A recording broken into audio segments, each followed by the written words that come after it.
হাই বন্ধুসকল, আপোনালোকক আমাৰ ইউটিউব চেনেলৰ অন্য এটা ভিডিঅ'লৈ স্বাগতম জনালোঁ। মুখ্যমন্ত্ৰী আৰু ৰাজ্যবাসীৰ বাবে দিলে ভাল খবৰ। যিসকলে ৰেচনৰ চাউল লাভ কৰে, ৰেচনৰ চাউলৰ লগতে এইবাৰ দাইল, নিমখ আৰু চেনি দিয়াৰ সিদ্ধান্ত কৰিছে মুখ্যমন্ত্ৰীয়ে। আৰু সুলভ মূল্যত দিম বুলি কৈছে, দোকানতকৈ 20-25 টকা কমত দিব। আৰু মুখ্যমন্ত্ৰীয়ে জনালে কোনে কিমান কেজিকৈ পাব।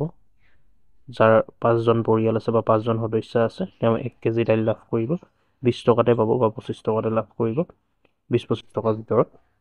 আৰু যাৰ 5জনতকৈ অধিক আছে, 10জন যদি থাকে সদস্য, তেতিয়া 2 কেজি দাইল লাভ কৰিব বা 2 কেজি চেনি লাভ কৰিব। মুখ্যমন্ত্ৰী কি ক'লে সকলোখিনি কথা আপোনালোকে ভিডিঅ'টোত গম পাব। ভিডিঅ'টো শেষলৈকে চাই থাকক বন্ধুসকল। আৰু যিসকল আমাৰ চেনেলত নতুন ভিজিট কৰিছে, প্লিজ চেনেলটো ছাবস্ক্ৰাইব কৰি ল'ব বন্ধুসকল।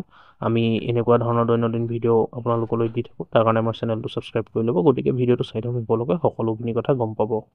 আমাৰ ৰেচন কাৰ্ডত এতিয়ালৈকে আমি বিনামূলীয়াকৈ চাউল দি আছোঁ।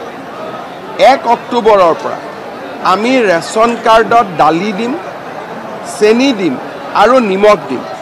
দালিৰ দাম বজাৰতকৈ 25 টকা কম হ'ব, চেনিৰ দাম বজাৰতকৈ 25 টকা কম হ'ব, নিমখৰ দাম বজাৰতকৈ 10 টকা কম হ'ব। 5জন পৰিয়াললৈকে 1 কেজিকৈ পাব।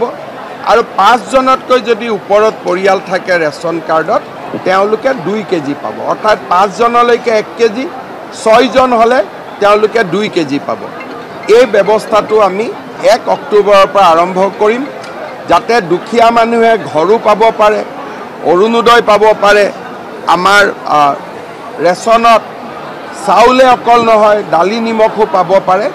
এই গোটেই ব্যৱস্থাবিলাক আমি কৰিছোঁ আৰু দুখীয়া মানুহ উপকৃত।